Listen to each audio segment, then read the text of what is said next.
at 11 o'clock in Utah, just like I was in Vegas. And I'd go to bed at 1 or 2 o'clock in the morning and sleep until 9 or 10 o'clock. And that's not me. I'm go to bed at 9 o'clock and wake up at 5 o'clock. And so to make that transition, that's what it all was for, was the city, the weight that the city and the NFR brought on me. Just that preparation and attention to detail, though, is, you think about football teams that'll fly in, 1 or 2 days before for a big game to acclimate to the time zone. Shit, bro, you were doing this for like 2.5 months. Oh, yeah.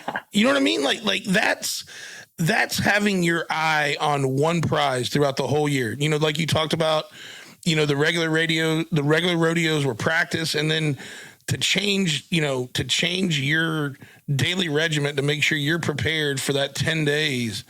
Like that is, but that's a level of commitment. If you truly care and you truly want to control everything you can to be a champion, that's the shit you got to do. It is. And I've seen guys that have rode as good or better than me, and they get to Vegas and they win the first round, second round, the sixth round. Come 8th, 9th, 10th round, they're wore out mentally, physically. They didn't prepare for Vegas. They prepared to ride. Their challenge they're up against, but the challenge isn't just the ride. Like I said, it's a grueling 10 days if you let it be. The last 2 years I was there, I never even put ice on my elbow or on my neck. I was prepared for months and months in advance. But dude, I absolutely go ahead. I'm giving some of my tricks away. Now being retired, I can do that. But it's the preparation is something else I learned too from the military.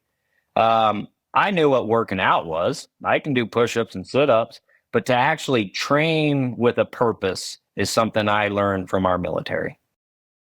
That's actually a great point. It is from that military time and that experience you had with them, training for a purpose, training towards this one task or this set of tasks. That's once again just those steps in that preparation you go into, and then you see it pay off. I mean, we'd be remiss if we did not talk about this stretch from 2011 to 2014. I mean, back to back to back to back. First, that to me, like, amazing. And the records you set, in 11 with, the highest money ever won. So many cool things but now I'm understanding how you went on that stretch, because you were fully committed, and then to do it later in your career in 2020 and 2021, like that to me just speaks volumes of the preparation paying off. And, don't even say arguably. I mean, there's not anyone that's won more world championships than you have in bareback. I mean, the best to do it. Well, I sure appreciate it. And man, Chad, you've done your homework. that was a while ago. Yep. Yeah. But still, I mean, but once again, that's one of those things that even 20 years from now, people will talk about, because it was 4 in a row, probably never be done again.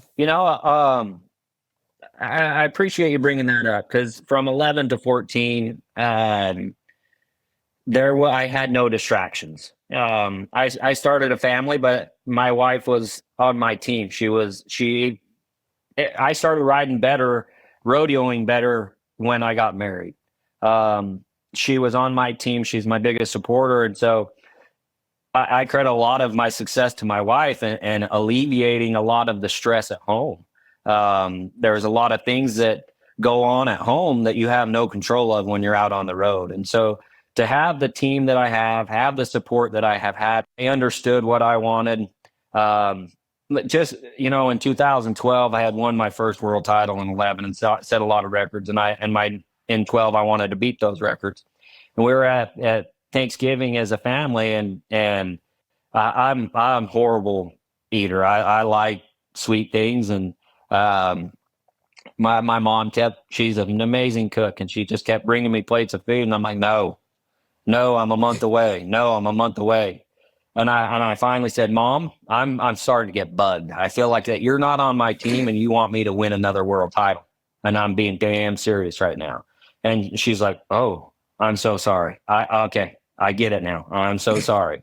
But like, that right there, then my mom and my dad were more understanding of where I was at mentally, on top of what was going on in my life. And then in 12 I did well. 13, 14, it was amazing. I you know, it my preparation, the things that I was doing at home, it made the rodeo, well, not rodeo, but the bareback riding part of it almost effortless. It was like I got to the rodeo. I didn't matter what glove I had. I could put my rigging on and grab a main holt and ride one.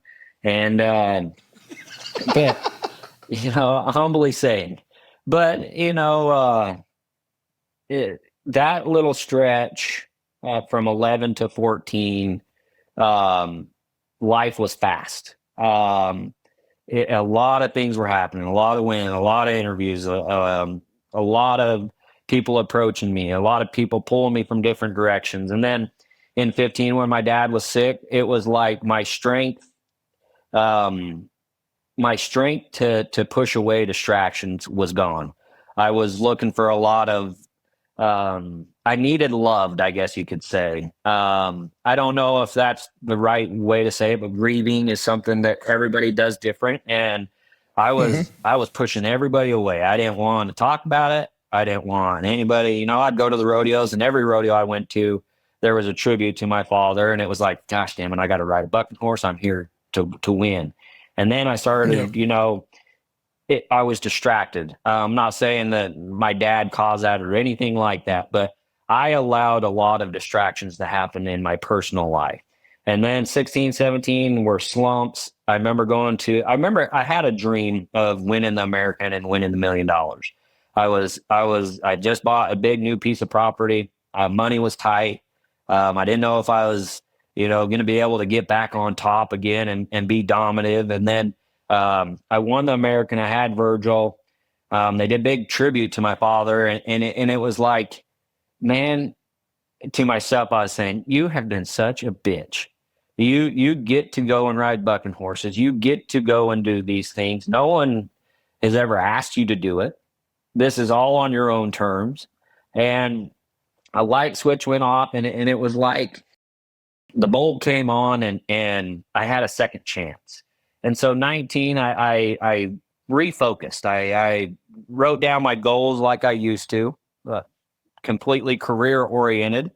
Um, 19 was a good year. I came pretty close to winning the world. 20 hit, and COVID hit, and it was like the world shut down. And I watched some competitors of mine crumble with society. I thought to myself, man, I've been here, I've done this. My world's crumbled before. I'm going to capitalize on this moment. I'm going to go to the rodeos that are happening, and I'm going to win. And I'm going to go to the NFR if it happens, and I'm going to win. The if thing is back. Here I go. Heck yeah, you know. And after that little stretch and winning two more world titles, that period of time from 19 to last year, it was special for me. The cameramen, the guys that latched the gates, um, other competitors, stock contractors. I acknowledged that they were there. I appreciated that they were there. I felt, you know, that they were on my side and they wanted me to win, and to give thanks and just go and shake their hand and let them know that I know who they are. Um, Yeah. and then the opportunities to go to the children's hospitals. You get asked to do that a lot, to go to handicap rodeos, to do these things to make the sport look better. And a lot of the time when I was young and winning was all that was on my mind, I didn't. And it's disheartening to look back at, and I made those decisions. But I've grown up a lot, and I've learned from my mistakes, and that's where I was at the last few years.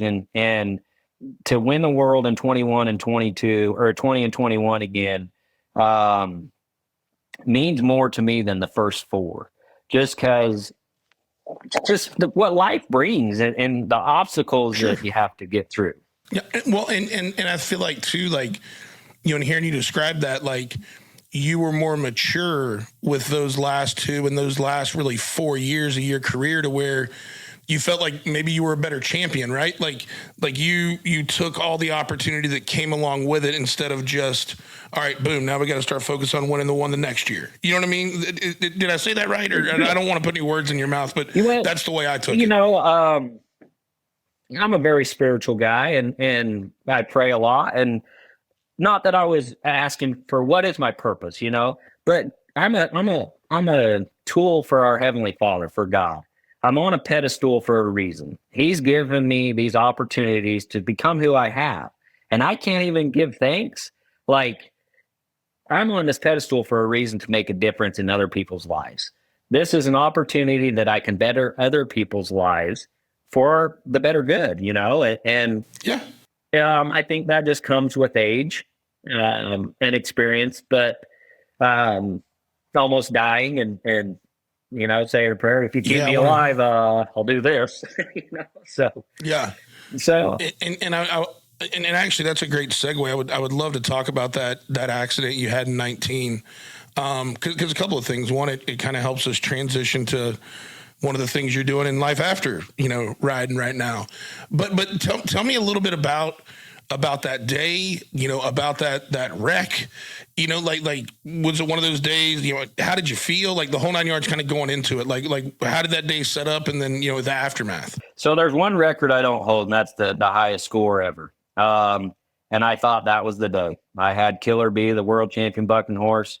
This is my chance. Austin, Texas, here I come. I'm lighting the world on fire. It was, I hit my head on the horse's hip, seen the white flash, went numb.